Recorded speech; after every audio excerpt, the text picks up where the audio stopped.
네, 오늘은 미스바 회개운동이라는 제목으로 함께 말씀을 나누겠습니다. 제가 지난주 말씀에서 미국 에즈베리 대학의 부흥에 대해서 소개해드렸습니다. 에즈베리 대학의 이 부흥 사건은 지금도 이어지고 있습니다. 이렇게 집회 형태로 이어지는 것은 아니지만 이런 집회 형태보다 더 놀라운 것은요, 각 개인의 삶에서 엄청난 회개와 변화의 그런 삶을 살아가고 있다는 것이 바로 이 부흥의 증거가 아닐까 생각합니다. 단순히 모여서 우리가 부흥회를 한다고 하면 일반적으로 한국교회 안에 부흥회 끝나고 나서 부흥회를 하고 나서 내가 받은 은혜를 가지고 내 삶이 어떻게 변화되었다 라는 그런 간증을 제가 별로 들어본 적이 없습니다. 교회에서도 부흥회를 이렇게 하고 나서 성도들의 삶 가운데 그래요, 말씀 듣고 은혜 받고 결단하고 내 삶이 어떻게 변화되었다라고 얘기하는 것을 많이 들어본 적이 없습니다. 그래서 요즘 저희 청년부 안에 새로운 실험을 해보고 있는데요, 한 주간 말씀 묵상을 가지고 자기의 삶에 적용해보고 그 적용하는 순간순간 가운데 하나님께서 내 삶 가운데 어떻게 역사하셨는지를 나눠보는 거예요. 물론 쉽지 않습니다. 말씀 묵상 자체도 힘들고 어려운 이 청년들이 그거를 적용하고 실제로 실천해보고 그 실천한 것 가운데 하나님이 나의 삶 가운데 어떻게 영향을 미치셨는지까지 얘기하는 게 정말 어려워요. 그런데 이 부분은요, 그리스도인이라면 당연히 해야 되는 기본적인 행동입니다. 우리가 이렇게 주일날 함께 아침에 나와서 예배를 드리는 이유는 무엇입니까? 우리가 예배하는 까닭이 뭘까요? 그냥 예배의 순간만 이 오전 11시부터 12시까지 1시간 동안 나는 그냥 하나님께 내 시간을 드리고 은혜 받고 땡, 이게 아니라는 거예요. 우리가 1시간을 이 시간 구별하여서 하나님께 드리는 이유는 나머지 주일의 23시간과 또 다른 나머지 일주일을 정말 하나님과 함께 살아보려고 우리는 1시간을 주님께 온전히 구별하여 드리는 것입니다. 어찌 보면 이 예배는 이 1시간을 위하여 예배가 존재하는 것이 아니라 이 예배는 여러분의 일상의 삶을 위해서 일상의 삶 가운데 하나님을 더 잘 믿기 위해서 이 1시간이 존재함을 우리가 잊지 말아야 합니다. 그렇게 볼 때 2023 이 에즈베리 부흥은 정말 성공적인 부흥이 아닐까 생각합니다. 이 자리에 나와서 함께 예배하고 기도하고 회개하며 찬양하며 나왔던 이 청년들의 삶이 변화되기 시작합니다. 일반적으로 부흥하면 뭔가 내 삶 가운데 신비한 일이 일어나야만 될 것 같고 외적으로 놀라운 현상을 기대하기도 합니다. 물론 그런 일이 일어나긴 합니다. 그런데 우리가 부흥이라는 단어를 접했을 때 성령의 충만, 성령의 임재라는 것들이 우리가 가지고 있는 분명한 이미지가 이렇습니다. 엄청난 기적이 내 삶 가운데 누가 보아도 알 수 있을 만한 외적으로 드러나는 일들, 그것만을 우리가 자꾸 부흥이다, 성령의 임재다라고 생각을 합니다. 하지만 부흥이라는 것은요, 우리가 1903년 원산 부흥, 1907년의 평양 대부흥, 그리고 에즈베리 부흥, 이 모든 부흥을 지켜보았을 때 참된 부흥은 내 마음의 내적으로부터 시작되는 것이 바로 부흥임을 우리는 깨닫게 됩니다. 전적인 하나님의 은혜로 우리의 삶이 변화되는 것이 부흥이라는 것입니다. 그렇다면 이 부흥은 어디서부터 오는 걸까요? 이 에즈베리 대학교 예배당의 강력한 하나님의 임재로 말미암는 이런 부흥은 어떻게 일어났을까요? 굉장히 실력이 좋고 유명한 찬양팀이 찬양을 인도한다고 부흥이 될까요? 탁월한 설교가가, 목사가 탁월한 설교를 한다고 과연 그렇게 부흥이 될까요? 부흥의 중심에 반드시 필요한 조건은 하나님의 임재입니다. 그 임재 앞에는 철저한 회개의 기도가 있어야만 임재가 가능해집니다. 즉 아무리 탁월한 설교가가 설교를 한들 대단한 찬양팀의 찬양을 인도한들 우리가 안산화 제일 큰 교회가 동산교회죠. 네, 동산교회에서 예배를 한들 프랑스교회에서 예배를 한들 어디서 예배하는가 중요하지 않습니다. 내 삶 가운데 진정한 하나님을 향한 회개의 기도가 있는 그 모든 사람에게는 하나님은 반드시 임재하십니다. 환경과 조건을 따라 예수를 믿는 것이 아니라 내 마음 가운데 있는 분명한 회개의 기도에 따라 회개하는 마음에 따라서 우리는 분명한 하나님의 부흥을 경험하게 됩니다. 오늘 본문에는 보면요, 미스바라는 그런 도시에서 엄청난 대성회가 일어납니다. 수많은 이스라엘 백성들이 이 미스바에 모여서 함께 금식하고 기도하는 모습을 우리는 보게 됩니다. 이들은 이전까지 영적으로 어두운 가운데 있었습니다. 이스라엘 사람들이 사사기라는 그 긴 기간을 지나는 동안 자기의 소견에 옳은 대로 행하며 살아왔습니다. 즉 하나님 말씀 무시하고 내가 하고 싶은 대로 살아왔다는 이야기예요. 그렇게 살아왔던 이스라엘 백성들이 사무엘이라는 놀라운 영적 지도자 한 명을 중심으로 해서 미스바로 다 대동단결 모이기 시작했다는 거예요. 그 전의 모습이 어떻습니까? 미스바 회개운동 전에 블레셋과의 전투에서 패했습니다. 이스라엘 사람들이 목숨처럼 아끼는 하나님의 상징, 임재의 상징, 하나님의 언약궤를 빼앗겨버렸어요. 하지만 하나님의 강권적인 역사와 은혜로 블레셋에 엄청난 심판이 이루어지고 다곤 신전에 목이 부러지는 막 이상한 일들이 일어나면서 결국 블레셋이 이 하나님의 언약궤를 다시 이스라엘로 보내버리자 해갖고 언약궤가 다시 돌아오는 일들이 일어납니다. 그래서 아비나답이라는 사람의 집에 안치가 되는데 블레셋의 압제 속에 고통과 아픔과 고난과 역경이 있었지만 이스라엘 백성들이 이 언약궤가 돌아온 그 순간부터 20년 동안 여호와 하나님을 사모하는 그런 삶을 살기 시작합니다. 고난과 역경의 시간을 지나서 다시 한번 하나님을 찾기 시작한 이스라엘 모습, 이 백성들의 모습을 보기 시작하는 거예요. 근데 그 중심에 사무엘 선지자가 있습니다. 사무엘 선지자가 오늘 이스라엘 사람들한테 뭐라고 이야기합니까? 여호와께 돌아오라. 유턴하라는 얘기죠. 유턴. 잘못된 방향으로 나아가다가 다시 하나님께로 돌아오는 것이 회개입니다. 내 마음대로 살아가다가 하나님 뜻대로 살겠다고 결단하는 것이 회개입니다. 그래서 구원을 받을 때 안 믿는 사람이 예수를 믿겠다고 구원받는 그 과정 가운데 있어서 제일 먼저 이루어야 될 것이 바로 회개입니다. 아, 나도 이제 교회를 다닌다고 다 예수 믿는 것이 아니라 교회를 다녀도 내 마음대로 살아가는 사람들이 얼마나 많아요. 교회를 다녀도 내 뜻대로 내가 하고 싶은 대로 결정하고 사는 사람들이 얼마나 많습니까?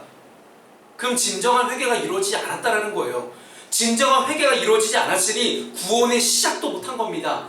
회개를 못했으니 구원의 시작도 못했고 하나님이 그 사람 가운데, 그 사람의 인생 가운데 깊숙이 개입하셔서 기적적인 일들을 역사하시고 싶어도, 외적인 엄청난 변화들이 일어나고 싶어도 할 수 없는 거예요. 왜? 그 사람 마음 가운데는 여전히 하나님의 뜻이 아니라 내 뜻이 더 중요하기 때문에 아무리 예배를 잘 드린다고 하면 무슨 소용이 있습니까? 아무리 기독교 방송을 맨날 듣고 매일 설교를 듣고 매일 찬양을 부른다고 무슨 소용이 있습니까? 결국 결정적인 선택의 순간 가운데 내가 하고 싶은 대로 선택하며 살아간다면 그 사람의 인생은 하나님도 책임지지 않는 그런 인생이 될 수밖에 없습니다. 그래서 사무엘 선지자가 외적인 모양을 잘 갖추고 있는 이스라엘 사람들, 외적으로는 제사를 정말 뻔질하게 잘 드려요. 하지만 속마음 가운데는 여전히 하나님을 떠나 있는 이스라엘 사람들에게 여호와께 돌아오라 라고 그렇게 이야기하고 있는 것입니다.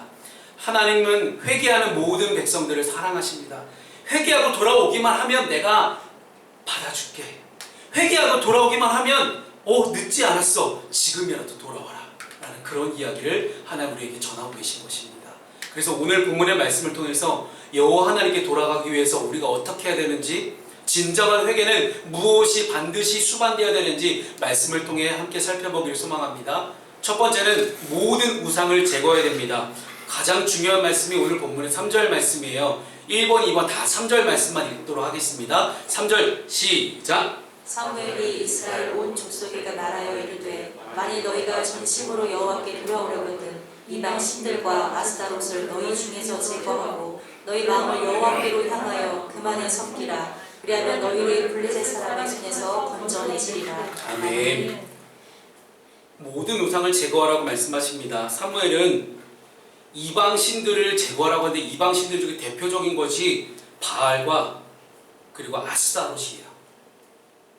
아스타롯을 다른 말로 아세라라고 표현하기도 하는데요. 이 바알은 그 당시 가나안 땅에서 비를 내려주고 농사를 지었을 때 풍요를 가져다주는 그런 신으로 알려진 것이 바로 바알입니다. 아스타롯은요 다산의 신이에요. 그리고 전쟁의 신이었어요. 당시 나라가 강하려면요 자식을 많이 낳아야 됐어요. 그래서 자녀를 많이 낳는 것이 축복의 상징이었습니다. 그래서 농사가 풍년이고 자식도 많이 낳고 모든 전쟁에 승리하게 해주는 바알과 아스타롯을 다른 가나안 이방 민족들이 블레셋 사람들이 믿고 있으니 야 우리도 저 신들을 믿어보자 하고 이스라엘 똑같이 바알과 아스타롯을 섬기기 시작했던 것입니다. 가나안 땅에 입성하자마자 그 전까지는 광야에서 하나님이 내려주신 만나와 메추라미만 먹고 살았는데 가나안 땅에서 농경 사회가 시작됩니다. 정착해서 이 땅이 내 땅이구나, 하나님이 주신 땅인데 하나님이 주신 땅이라고 생각하지 않고 내 땅이라 생각하고 내 땅에서 내가 피땀 흘려 노력한 내 수고의 수산물들, 이 모든 수산물들을 잘 얻게 해주는 신, 그게 바알과 아스타롯이구나, 나 그러면 저 신 섬기고 나는 저 신을 믿을래 하는 그런 생각을 가졌다는 것이죠. 근데 여호와께 돌아가기 위해서 이런 우상을 너희 중에서 제거하라 라고 사무엘은 말합니다. 이미 이스라엘 사람들 마음 가운데 하나님, 그렇지 하나님 믿지, 그런데 나한테 풍요와 다산을 가져다주는 바알과 아스타롯도 중요해, 저 신들도 굉장히 나한테 중요한 신이야 라는 마음이 이미 자리 잡고 있었다는 것입니다. 우상을 숭배하는 것이 이미 그들에게 문화가 되어 있었고 삶에 되어버린 그들을 향해 모든 우상을 제거하라고 지금 사무엘은 말하고 있는 겁니다. 지금 우리의 삶에는 어떤 우상이 있을까요? 이 시간 나의 우상을 한번 내 속마음을 통해서 한번 들여다보겠습니다. 여러분의 우상은 무엇이 있습니까? 여러분 우상에 대한 정의는 간단합니다. 내가 하나님보다 더 사랑하는 게 우상이에요. 내가 하나님보다 더 의지하는 것이 우상이에요. 그래서 사람이 우상이 될 수도 있고 나 자신이 우상이 될 수도 있고요. 내 가족을 하나님보다 더 사랑한다면 그것이 우상이 될 수도 있어요. 명예나 인기가 우상이 될 수도 있고요. 돈이 우상이 될 수도 있습니다. 학교나 직장이 우상이 될 수 있고요. 든든한 백, 내가 부탁하면 내 부탁을 들어줄 수 있는 그 누군가의 한 사람, 그 사람들 다 우상이 될 수 있습니다. 내가 올라가고 싶은 위치, 갖고 싶은 물건, 이런 것도 다 우상이 될 수 있습니다. 운동, 여행, 게임, 많은 것들이 될 수 있겠죠. 즉 하나님보다 더 사랑하고 하나님께 쏟는 내 마음의 시간보다 더 많은 시간을 쏟는 그 집중의 대상, 그것이 다 바로 우리의 삶을 파괴하는 우상이 될 수 있다는 것입니다. 그런 우상이 내 삶 가운데 있을 때 우리는 온전하게라는 단어는요 100% 완전 무결하고 흠이 없는 거잖아요. 그렇게 온전하게 하나님을 예배할 수 없다는 거예요. 하나님의 영광 위에 살 수 없다는 이야기입니다. 이미 그 우상이 내 삶을 지배하고 있기 때문이에요. 그래서 하나님은요 자신의 영광을 다른 우상에게 주기를 원하지 않으십니다. 모든 존귀와 영광을 받으실 만한 이 여호와 하나님이시니 내 삶 가운데 내 삶의 중심에 놓여져 있는 우상을 제거해야지만 우리는 하나님을 온전하게 믿을 수 있다는 이야기입니다. 잠깐의 그런 즐거움들, 내 만족감들, 습관적으로 의지했던 그 모든 것들을 우리는 하나님 앞에 내려놓을 수 있어야 된다는 거예요. 그런데 내려놓으려고 하니 때때로 이런 마음이 들 때가 있죠. 나 이거 내려놓으면 죽을 것 같은데, 나 이거 당장 내려놓으면 힘들 것 같은데, 주님 진짜 이것만은 안 됩니다, 저 이것만은 못 내려놓겠습니다 하는 그런 것들이 각자 한 사람에게 다 있을 거예요. 여러분 그것을 내려놓기 이전에 그 사람은 이미 그 사람의 영혼은 죽어있는 상태라는 거예요. 내려놓는 것이 죽을 것 같이 고통스럽다 할지라도 여러분 내려놓는 것이 사는 길인 줄을 믿으시기 바랍니다. 내려놓으십시오. 우상을 제거하는 것, 내가 의지했던 그거 내려놓는 거, 내 손 위에서 그거 내려놓으면 끝날 것 같아요. 이 사람과의 연줄, 이 사람이 나에게 든든한 백이 되어줬어요. 그 사람과 그거 하나 놓으면 내 인생 끝날 것 같은 생각이 들 때도 있어요. 하지만 아니에요. 하나님이 함께 하시면 다 됩니다. 하나님이 함께 하시는데 뭐가 두렵겠습니까? 우리는 늘 든든한 하나님 백으로 살아갑니다. 그래서 우리가 마음 가운데 우상을 제거해야만, 내가 잡고 있는 그거 내려놔야만 하나님의 임재를 다시 우리는 회복하게 됩니다. 영혼이 살아나는 놀라운 기적을 체험하게 됩니다. 진정한 회개는 나의 욕심과 나의 정욕을 위해 누려왔던 그 모든 것들을 과감하게 내려놓는 것입니다. 이 시간에 내 삶에 구석구석 자리 잡고 있었던, 내가 의지했던, 내가 누려왔던 그 모든 것들을, 영적인 우상들을 하나씩 하나씩 다 제거함으로써 나의 모든 삶을 회복시키시는 하나님의 은혜를 누리시는 여러분 되시기를 바라겠습니다. 두 번째 말씀은요, 우상을 제거한 곳에 뭘 채워야 되느냐? 하나님을 채울 수 있어야 됩니다. 오늘 본문의 3절 말씀을 다시 한번 읽도록 하겠습니다. 시작. 사무엘이 이스라엘 온 족속에게 말하여 이르되 만일 너희가 진심으로 여호와께 돌아오거든 이방신들과 아스타롯을 너희 중에서 제거하고 너희 마음을 여호와께로 향하여 그만을 섬기라. 그리하면 너희를 블레셋 사람의 손에서 건져내시리라. 아멘. 회개는 내 삶 마음속에 있는 우상을 제거하는 것이라고 말씀드렸습니다. 하지만 거기서 끝나서는 안 된다는 거예요. 내 마음의 죄악을 제거한 이후에 그 빈 마음을 무엇으로 채울지가 중요합니다. 여러분 불교에서 뭘 얘기하는지 아시죠? 불교에서 공, 비울 공자라는 한자어를 써가지고요, 내 마음을 계속 비워내는 거예요. 108가지의 번뇌를 비워내면 니르바나 열반의 단계에 이르렀다, 그것이 부처다라고 이야기를 해요. 불교에서는 끊임없이 비워내라고 합니다. 하지만 우리가 믿는 하나님은요, 내 안에 있는 그 모든 것들을 비워내라. 근데 너 혼자 그거 비워내는 것이 가능하니? 어려울걸? 내가 도와줄게. 이거예요. 살아계신 하나님께서 내 마음을 비워내는 그 모든 작업들을 늘 함께 하십니다. 내 마음을 비워주실 그 하나님을 우리가 분명히 붙잡고 의지하라는 거예요. 그리고 비워진 그 모든 공간 가운데 하나님을 꽉꽉 가득히 채워넣으라는 거예요. 우상을 어렵게 제거했는데 그 죄악된 본성을 쫓아서 우리는 자꾸만 다른 우상을 채워넣습니다. 이번에 이 마음을 내려놨어요? 그랬더니 내 눈에 더 보암직도 하고 먹음직한 또 다른 우상이 보이는 거예요. 그 우상을 또 내 안에 갖다 채워넣습니다. 사무엘은 우상을 제거한 이후에 마음을 여호와께로 향하여서 하나님만을 섬기라라고 명령하고 있습니다. 지금 이스라엘은 하나님을 믿고 있습니다. 그런데 하나님을 믿고 있는데 뭐가 문제냐면 하나님을 섬기지만 이방신들도 섬기고 있다는 것이 문제예요. 하나님 믿죠. 하나님 믿긴 믿는데 하나님도 믿고 바알도 믿고 아스타롯도 믿고 뭣도 믿고 다 믿고 있다는 거예요. 마치 배우자 기도를 하면서 주님 믿음만 있으면 됩니다. 믿음 좋은 형제 자매를 붙여주세요. 근데 결정적인 순간에 주님 안 돼요. 저 믿음만 있는 거 안 되고 믿음도 있어야 돼요. 라고 이야기하는 청년을 제가 지난주에 만나서 상담했거든요. 하나님과 이방신을 함께 섬기는 것은 하나님을 제대로 섬기는 게 아니에요. 하나님께 제사를 드린다고 하면서 이방신 앞에서도 무릎을 꿇는다면 하나님을 우리는 만홀히 여기는 그런 행위입니다. 그래서 사무엘은 이스라엘 백성을 향하여 여호와 하나님 한 분만 섬겨라. 이것도 섬기고 저것도 섬기지 마라. 한 분만 섬기라고 이야기하는 겁니다. 우리의 모습은 어떻습니까? 여러분 하나님 한 분만 섬기고 있습니까? 솔직하게 하나님 한 분만 의지하고 있나요? 혹여 한 발은 하나님께 걸쳐놓고 한 발은 세상 가운데 걸쳐놓는 그런 양다리, 그러다 가랑이 찢어집니다. 정말 하나님을 의지하지만 사람도 의지하고, 하나님을 의지하지만 세상의 물질과 스펙도 의지하고 있는 분은 없으신가요? 성경은 우리에게 그렇게 이야기합니다. 두 주인을 섬길 수 없다. 마태복음 6장 24절 우리 주님이 우리에게 주신 말씀이죠. 함께 읽어보겠습니다. 시작.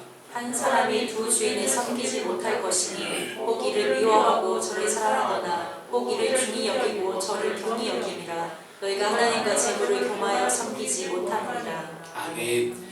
우리가 두 주인을 섬기는 이유가 무엇일까요? 왜 양다리를 거칠까요? 주님 한 분만으로 만족할 수 없기 때문이에요. 하나님 한 분만으로 내가 확신을 가지지 못하는 거예요. 정말 하나님이 책임져 주신다, 다 믿음으로 고백하고 아멘 하시잖아요. 근데 마음속에 불안함과 두려움이 있어요. 과연 하나님이 하실까? 그러니까 자꾸 사람을 의지하는 거예요. 다른 것들을 의지하는 거예요. 천지와 만물을 창조하시고 모든 것들을 인도하시고 내 삶을 인도하신 하나님이신데, 근데 우리가 그거를 못 참고 자꾸만 하나님 한 분을 의지하지 못하고 하나님 한 분을 믿지 못하고 하나님 과연 할 수 있을까? 아니야. 여러분, 하나님의 능력을 시험하시는 겁니다. 지금 하나님은 하나님을 의심하는 사람에게 과연 하나님이 역사하실까요? 여호와 하나님을 섬기라는 말은 하나님 한 분만으로, 주님 한 분만으로 만족하라는 거예요. 우리가 찬양도 있잖아요. 주님 한 분만으로 나는 만족해. 하나님 한 분이면 충분하다는 겁니다. 이게 바로 복음의 능력입니다. 우리가 알고 있는 복음이 무엇입니까? 단순히 예수 믿고 천국 간다, 이게 복음이 아니에요. 맞긴 맞습니다. 복음이지만 부족합니다. 그 표현만은 부족합니다. 복음의 능력은 이 세상의 삶을 살아가는 가운데 내가 단순히 죽어서 가는 천국, 그것도 맞지만 이 땅의 삶을 살아가는 가운데서 주님 한 분이면 충분합니다 라는 그런 믿음의 고백을 하는 것이 바로 복음의 능력입니다. 그래서 확신을 가지고 하나님만 의지하는 것입니다. 우리의 삶이 불안할수록 우리는 무상은 많아지게 되어 있습니다. 우리의 삶이 불확실할수록 하나님 외에 다른 것들을 우리는 의지하며 살아갑니다. 하지만 어떠한 불안과 어떠한 염려가 찾아올지라도 하나님만을 신뢰하십시오. 내 앞을 가로막는 장벽이 놓여있다 할지라도 끝까지 하나님만 의지할 수 있는 여러분 되기를 바랍니다. 왜냐하면 하나님은 지금도 보이지 않는 가운데 우리를 위해 일하고 계시는 그런 하나님이시기 때문입니다. 사랑하는 푸른숲 공동체 여러분, 하나님의 백성은 하나님께서 책임지십니다. 우리는 이제 결단해야 됩니다. 하나님의 백성이 될 것인지 세상의 백성이 될 것인지 결단하셔야 됩니다. 그 결단의 순간이 이 예배의 순간입니다. 지금껏 사랑을 의지하고 지금껏 내가 의지했던 많은 우상들이 있었다면 그거 다 제거하고 온전히 내가 하나님만 믿고 의지하며 결단하겠다라는 그런 분명한 결단이 오늘 이 예배 가운데 함께하기를 소망합니다. 마지막 세 번째는요, 그렇게 결단했어요. 그런데 결단했는데 왜 내 삶 가운데 고난이 찾아올까요? 이렇게 결단하고 하나님 잘 믿겠다고 얘기했는데 왜 내 삶 가운데 어려움이 끊이지 않습니까?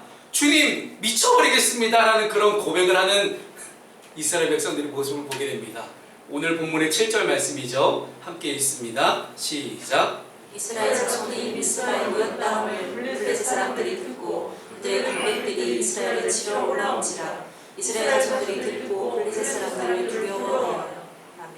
아멘.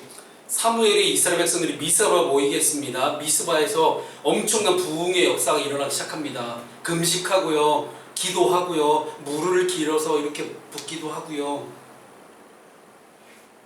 사무엘은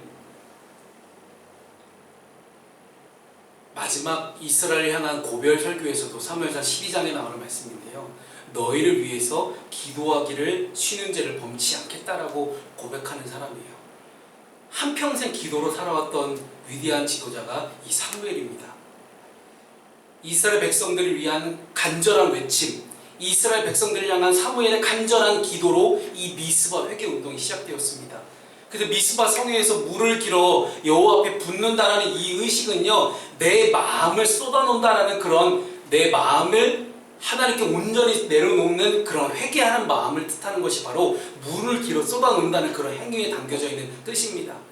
예레미야 선지자도요, 그의 슬퍼하는 애가에서 마음을 주의 얼굴 앞에 물 쏟듯 하라고 명한 바 있습니다. 즉 그들은 종일토록 금식하였습니다.